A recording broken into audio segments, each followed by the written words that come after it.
Bienvenidos a una edición de Al Grano y hoy me toca entrevistar a una persona muy influyente para mí, más que un amigo, un maestro de la comunicación, alguien que supo no solamente enseñarme muchas cosas de la profesión, sino también de la vida misma. Y me emociono al poder estar sentado junto a él. Hoy me toca estar junto a una persona que es licenciado en comunicación, hoy es gerente de prensa de uno de los grupos comunicacionales más importantes del país, internacional del Grupo América. Hoy con nosotros un periodista de trayectoria, Diego Martínez Ávila. ¿Cómo estás, Diego, querido? Gracias por venir. Renato, qué enorme emoción acompañarte en este espacio. Un saludo a toda la gente que nos está mirando. Qué gusto realmente utilizar diferentes plataformas para poder llegar a tantas y tantas personas con ideas que podemos compartir, podemos disentir, pero que con gusto podemos socializarlas. Diego, al grano, como se Sí, llama el espacio. Son periodistas que tiene un recorrido bastante amplio, desde la calle hasta la gerencia. sí, Pero así también te tocó ver la evolución del periodismo en sí, todas sus aristas. tal cual. De aquel periodismo de calle, de trinchera, donde hoy un cronista tenía bastante visibilidad, hasta hoy donde las redes sociales son la plataforma o el campo de batalla para llegar a la información. ¿En qué cambio? Muchísimo. Yo vengo de la escuela en la que tenía que, al máximo en la locución, llegar a tener la voz microfónica, esa voz de locutor, esa voz que intentaba imponerse con la sobriedad, donde me ocupaba de mi voz, antes que el desarrollo propio de lo que mi mente iba llevando hacia la información, el poder nutrirme de otros datos y al digerir esa información transmitir ya con una interpretación mía. Es un recorrido que realmente se realiza en todo ese proceso. En un principio yo me enfocaba mucho en el aspecto de mi voz. Yo quería que suene bien. Con el paso del tiempo, lo que hice fue dejar la voz como estaba sin dejar de trabajar en ella, porque está aquello también de lo de la adicción a la interpretación. Pero me enfoqué mucho más allá de la voz a las ideas, el poder centrarme en llegar siempre a mi lugar de trabajo con un insumo vital que es la información. Una vez digerida esta, yo lo que trato de encontrar es la interpretación de los hechos para que la noticia nunca venga vacía de contexto. Nunca venga vacía de contexto. Qué bueno darle ese contexto porque muchas veces la gente informa por informar nomás, ¿verdad? Sí, hay una cuestión que a mí me está pasando también con el paso de los años, Renato, que en el ejercicio de la comunicación, ya sea con estos dispositivos, ya sea con las cámaras antiguas, no importa el producto, no importa tampoco el espacio, sino como un principio profesional propio, lo que siempre trato es de que no me vaya vacío de contenido a donde voy a estar sentado, parado o socializando cosas en lo posible, si voy a tocar el teléfono al aire, que sea por una cuestión que requiera algo puntual, no que todo el tiempo en mi exposición laboral de periodismo, de locución o lo que fuese, esté yo atado al teléfono, que es una herramienta para mí vital. ¿Por qué? Porque me da algún insumo que requiero para acompañar al contexto que voy compartiendo, pero que no sea mi única herramienta para poder comunicar. En lo posible trato de no tener nada en la mano. En lo posible trato de no usar GPS, que mi GPS esté acá, que mi información esté almacenada acá y que yo lo socialice con el estilo que tengo y que la gente aceptó de mi parte al recibirme en su casa, en su teléfono, en su computadora, en su notebook, que cuando me reciba sea no porque me pasé leyendo lo que otro ya construyó, sino por lo que recibe de mí en mi interpretación de la noticia. Cuando hablamos de esto también hablamos de cambios sociales.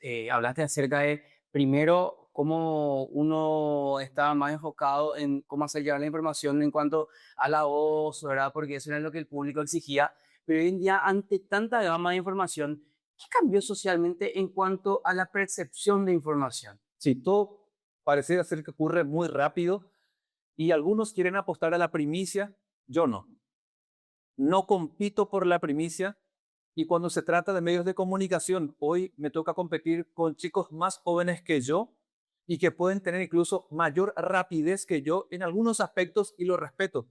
Pero lo que no quiero perder hoy con mis 44 años es que yo le dé a la gente que me confía, tanto los directivos de una empresa o los que me confían del otro lado en su casa o en su teléfono de recibirme, no decepcionarles a la hora de contarles una información, porque pareciera ser que a veces, me puede pasar también a mí, de tanto que queremos conquistar una audiencia por los likes, por el engagement, etcétera, que buscamos tener ese número alto que por ahí te reditúa cierta alegría y que con ello, lamentablemente, descuidamos la responsabilidad a la hora de comunicar. La responsabilidad a la hora de comunicar, Renato, me parece vital porque a veces por ahí por el apresuramiento de informar algo, por la falta de seriedad, podemos tener un número muy elevado de seguidores, pero también podemos terminar afectando por una irresponsabilidad en la comunicación a una o más personas. Cuando hablamos de responsabilidad de la hora de informar, hoy vemos que hay no solamente los canales, hablamos de América, el Grupo de la Visión, que son los tradicionales, sino también vemos que hay muchos medios alternativos, por ejemplo. Sí. A la hora de analizar estos medios alternativos, ¿crees que cada medio juega su partido no solamente en lo empresarial, sino desde el punto de vista social o ideológico? Sí. Veo de verdad en la práctica, más allá de que no lo digan, mucha corriente ideológica en la transmisión de los hechos, ya sea desde un suceso accidental o de un acto político, y que se utilizan estas herramientas porque tenemos una libertad de expresión y libertad de empresa aquí en Paraguay, a veces con una comunicación sesgada o un periodismo sesgado, porque también hay una cuestión ideológica y que la gente editorialmente lo puede hacer. Yo no me voy a ir jamás contra la libertad de expresión de la gente, siempre y cuando, Renato, cuando se da una publicación de algo, no sea con una irresponsabilidad que genere un daño. Sí acompaño la crítica, sí acompaño cuestionamientos, sí acompaño investigaciones, pero cuando percibo en el relato desde la comunicación o periodismo cierto sesgo donde posiciona un hecho, donde posiciona una noticia,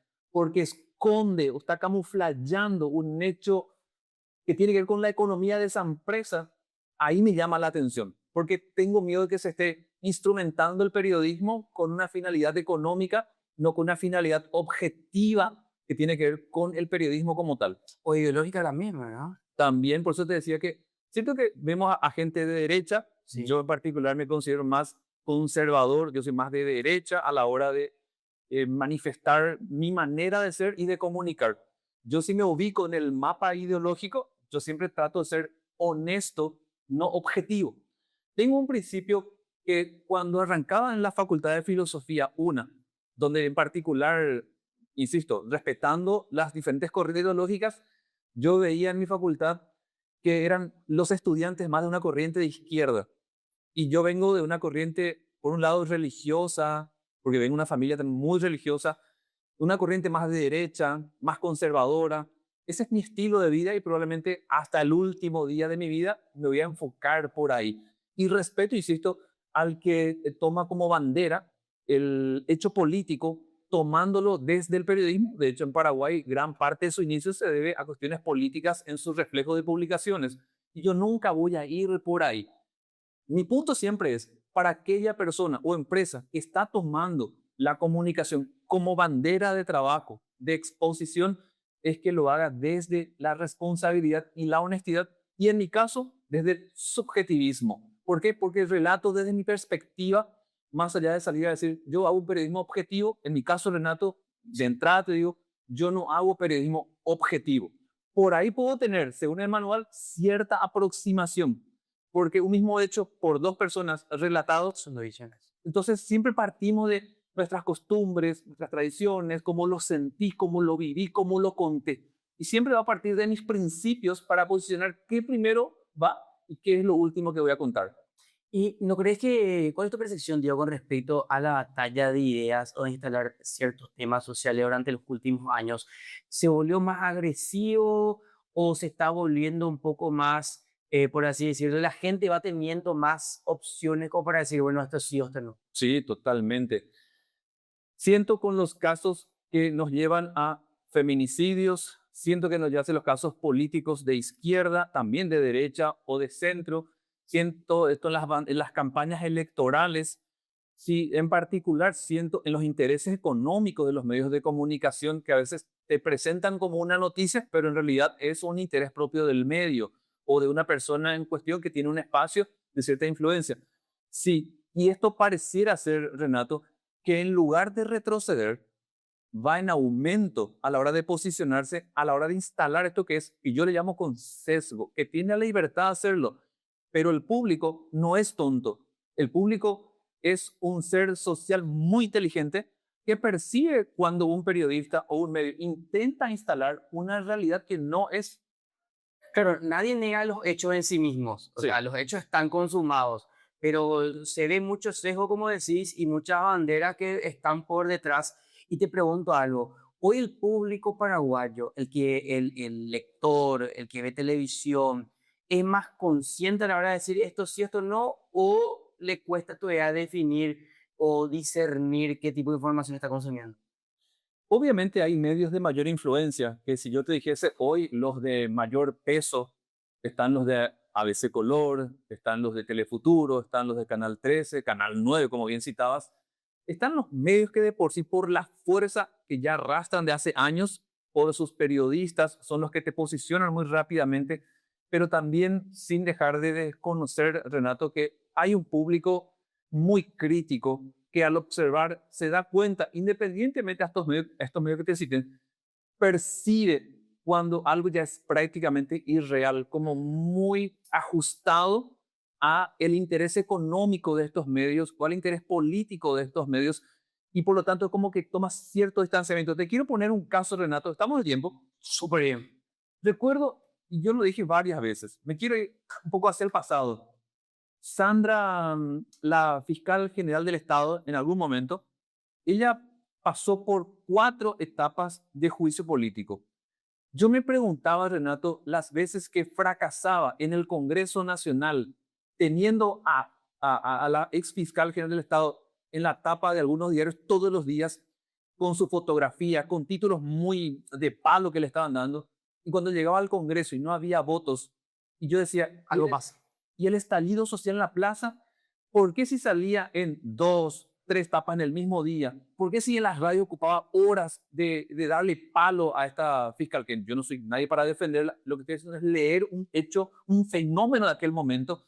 Me pregunto, ¿tenías a consorcios económicos que también son medios de prensa que le daban, insisto, caña, palo, crítica, a veces una información sesgada, pero estaba posicionada la noticia? Repito, la ex fiscal general de Estado pasó por 4 momentos de juicio político y en los 4 sorteó a su favor. Cierto, uno puede decir que fue una cuestión muy política, que el sector de Honor Colorado le estaba apoyando, un montón de cosas puede interpretar, pero más allá de la cuestión efecto política, me pregunto, el efecto gente, inteligente, pueblo, ¿por qué las plazas no se llenaban si las tapas te inundaban de esta señora? Esa presión.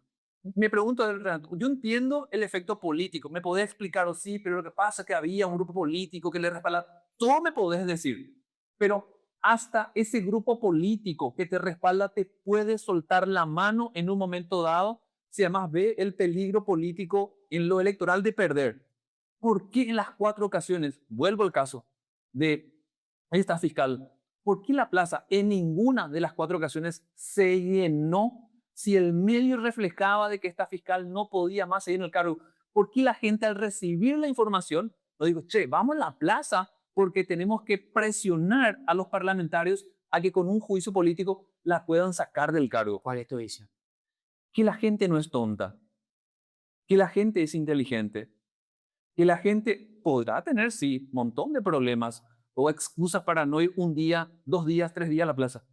Pero si el hecho está instalado no solo una semana, meses, ¿por qué no va a la plaza como cuando ocurría con Marzo Paraguayo, por ejemplo? Claro. ¿O por qué como cuando en marzo vienen los campesinos? ¿O por qué cuando se estudia el presupuesto general de la nación allá por septiembre, octubre, noviembre, se van los grupos interesados? Sí, pero hay convocatoria, hay presencia. Pero cuando hay un hecho político, cuando se busca apartar a alguien del cargo, no surte la presión de la prensa ante una tapa tumbado a ministros.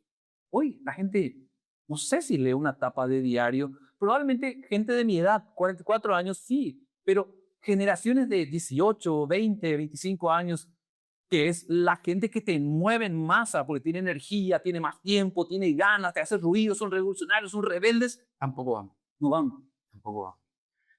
Me quedo con eso que hoy en día, incluso cuando se quiere instalar un tema, la gente es crítica de decir esto sí o esto no. Ante los ojos internacionales vemos que hay muchos cambios. Siempre yo digo, el mismo planeta, pero mundos distintos. Paraguay era una isla hoy rodeada de piedras de sentido ideológico y también social. Vemos, por ejemplo, que Europa tiene realidad, Argentina tiene realidad, Paraguay tiene otra realidad. Teniendo en cuenta todo lo que viviste como periodista, porque el periodista es un actor social fundamental, el que lleva la información. Te tocó ver distintas épocas de nuestro país. Sí. A Dios gracias por eso. ¿Por qué hoy el paraguayo o la paraguaya o el paraguayo en sí sigue siendo conservador? ¿Por qué crees que esas ideas que fueron instaladas en otras partes del mundo no surgió en efecto en Paraguay? Claro, y hasta podemos preguntarnos por qué sigue el Partido Colorado hoy conquistando electoralmente para estar o en cargos municipales o nacionales, en el Congreso, en las gobernaciones. Yo entiendo que en esta era democrática, con sus luces y con sus sombras, y te lo dice uno que viene del Partido Liberal, aunque yo no me afilié por voluntad propia, un día descubro que estoy en el Partido Liberal, ve que el Partido Colorado, con sus luces y sus sombras, está de algún modo conservando el voto duro. 1.200.000 votos conserva de una manera dura el Partido Colorado y siempre acompaña en elecciones nacionales que le permite ante una oposición dividida poder siempre conquistar los cargos importantes. Eso en el fenómeno político. Pero también, Renato, cuando yo era chiquitito, cuando tenía 10 años, las calles eran de arena. Cuando yo tuve mis 15, 20 años, ya eran empedrados. Hoy que tengo 44, la calle donde yo vivo, por lo menos de mis padres, está toda asfaltada. Pero nunca de aquella época a hoy se pensó en el futuro, no se diseñó la calle pensando en el futuro, de tal modo que hubo una evolución económica. No fue rápido esto, tuvo su proceso y ojalá siga en evolución, pero favorable para la gente. O sea, ¿qué te quiero decir? Antes yo no tenía ni siquiera bicicleta, hoy tengo un vehículo y mañana puedo tener un segundo vehículo incluso mucho más moderno. Y lo que me pasa a mí le está pasando a miles de personas. Hubo una evolución económica, razón por la que vos notas todos los días en cierto horario un mayor volumen de motos, autos, camionetas, mejores buses, y hay un desarrollo lento probablemente para nuestro ritmo de deseo que buscamos para crecer, pero lo hubo. Entonces, así como hubo un objetivo político de la misma gente que va y decide por quién continúe o se baje del cargo, también hubo un crecimiento económico que ayudó a que la gente diga, yo este país quiero, yo quiero esta sociedad donde vos ves, insisto, empresas del sector privado que están un poco mejor por lo menos de otras épocas. O sea, lo económico es fundamental para que la gente pueda decir, este modelo es el que yo quiero, este no quiero. Sí. Comparando con la región, con otras economías, por ejemplo, que por así decirlo, tienen una economía con el tinte político socialista. Mira, muy probablemente los que ven, digamos, este espacio contigo, Renato, critiquen lo que voy a decir y están todos en su derecho, ¿verdad? Yo siento, sin ser, repito, del Partido Colorado, que es mucho más democrático que sectores de la izquierda o de centro y que son de la oposición, porque tienen internas muy sangrientas, pero al final autoconvocadas para que cada uno tenga su porción en posibilidades de presentarse como una oferta electoral de la gente. Lo que yo veo muchas veces desde el otro lado y que de verdad deseo que crezca la oposición en número de cargos, como también incluso de mujeres en las exposiciones públicas para conquista de esos espacios, es que no veo ese mismo ritmo o ese mismo ejercicio político de ir a internas donde vos ves varios rostros o donde solamente terminan con un sondeo para la definición de un candidato. Yo prefiero que vayan a una elección y que en esa convocatoria los que terminan decidiendo por sus autoridades para ese partido sea porque hubo un voto de la gente, no porque la cúpula termina decidiendo un método que es más bien o de una encuesta o que de un sondeo. Prefiero más que eso recaiga en la voluntad de su público, que en este caso es de cada partido. Wow, es un análisis político bastante interesante, razonable, teniendo en cuenta el análisis de las últimas elecciones, donde vimos, por ejemplo, que sin entrar en muchos detalles, el movimiento Nuevo Colorado tuvo las mejores elecciones, por así decirlo, internas y bueno, va encaminado de vuelta a que el Partido Colorado tenga este mismo tipo de resultados por la maquinaria que mueve, ¿verdad? Cuando hablamos también, Diego, de Paraguay, un país pro vida, pro familia, fue un discurso político, pero fue un discurso también que la sociedad lo adoptó. Sí. Siempre se instala del otro lado ante el mínimo error o ante los casos que ocurrieron a lo largo de la historia, que son bien conocidos y dicen, bueno, se critica mucho Paraguay pro vida, pro familia, pero en realidad no es así porque tenemos este caso, este otro caso. Pero ¿por qué paraguayo se crea pro vida, pro familia en su mayoría? A ver, yo nunca me declaré pro vida, pero mi manera y mi conducta de vivir es prácticamente calcada sobre esa cuestión. O sea, yo no es que salgo en las redes sociales ni en este espacio pro vida. Trato siempre, Renato, de que lo que haga, lo que diga, lo que silencio sea con mi conducta, más allá de que tienen con un cartón o con una publicación en redes sociales de soy esto con cierta carátula que trato de venderme sobre mi imagen. Que mi imagen, y yo espero de cualquiera, se construya sobre el ejemplo, más allá de sobre lo que digo, que al final puede ser lo ficticio. Entonces, ¿qué es lo que te quiero decir con relación a la misma gente?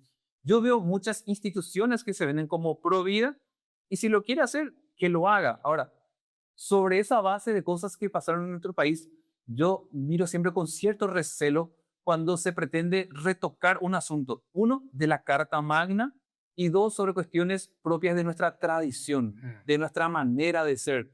Y a veces cuando veo agendas que vienen de Europa en particular, me hacen mucho ruido.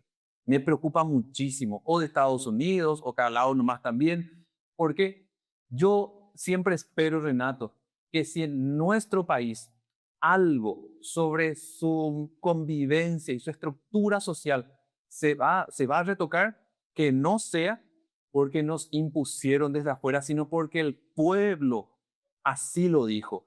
Me quiero ir al tema político nuevamente. ¿Qué pasa, Renato, si un día el pueblo paraguayo dice, yo quiero que haya reelección presidencial en Paraguay? Y es una voluntad del pueblo paraguayo, no por una receta que viene de afuera, por una necesidad política que tiene su propio pueblo. ¿Qué pasa? Que dicen, vamos a hacer un balotaje, pero por una necesidad de su pueblo, no por una imposición. O sea, ¿qué es lo que siempre busco? Que si se va a tocar alguna vez concepto de familia, concepto de aborto, concepto de vida, siempre sea por una decisión de su pueblo, Nuevo impuesto. no porque vino un diplomático de afuera a imponerlo. Bueno, me parece bastante loable eso, porque hoy en día en medio de la batalla las ideas, le decimos nosotros, nos dimos cuenta que no solamente están en el nicho social, sino que trasciende ya lo político, trasciende lo económico. Me pareció, Diego, súper interesante todo el análisis que hiciste desde el punto de vista político, económico, vaya el juego de palabras. Y te quiero agradecer por este espacio, por este tiempo, y quiero que nos dejes un mensaje a la gente que hoy consume información, esa gente que busca un referente y decirle a esa gente como primero, aparte de tu reflexión final, que para mí va a ser muy interesante, decirle a la gente cómo puede hacer para encontrar medios que estén más cerca de la verdad y no tan sesgados, y qué tipo de referentes, aparte de Diego, qué referentes puede encontrar hoy que realmente puedan coincidir con con el dicho y el hecho, con la práctica de su vida. Primero, Renato, muchas gracias por la invitación. No soy parámetro para ponerme como ejemplo, pero sí considero, desde lo que a mí me toca elegir todos los días, es elegir a medios de comunicación o periodistas o comunicadores que desde la responsabilidad te comuniquen, más allá del show que cada uno pueda hacer y que lo puede, por supuesto, por su, te decía, libertad editorial y de empresa también, que lo haga y cada uno sabe cómo conquistar a su audiencia. Pero desde lo que a mí me toca, Renato, todos los días es saber elegir a quién le va a informar.